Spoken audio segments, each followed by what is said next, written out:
एक common sense का सवाल कर रहा हूँ मैं आपसे, वो क्या चीज़ है जो आपको आपकी मंजिल तक तो पहुँचा देती है लेकिन खुद वहीं खड़ी रहती है? खुद वहीं खड़ी रहती है। बाइक। या बाइक तो आपके साथ भी जाती है ना? ये भी है, मंजिल तक पहुंचाती है लेकिन वहीं खड़ी रहती है। आपको मंजिल तक पहुँचा देगी वो, लेकिन वो खुद वहीं रहेगी। सड़क। सड़क भी है। इसके अलावा एक चीज़ है। इसके अलावा वहीं खड़ी रहेगी। सड़क है और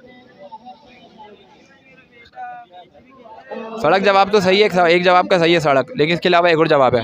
एक और जवाब है। सड़क और रोड तो होता ही एक ही है।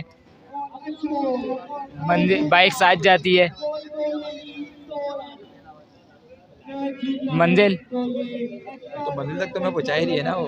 पहुंचा रही है। सड़क है।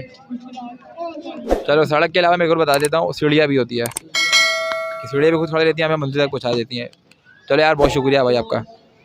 उम्मीद करता हूँ मैं आज की वीडियो आपको पसंद आई होगी। अगर आपको वीडियो पसंद आई है तो वीडियो को शेयर और लाइक ज़रूर करें और चैनल को सब्सक्राइब लाजमी करें। बहुत शुक्रिया।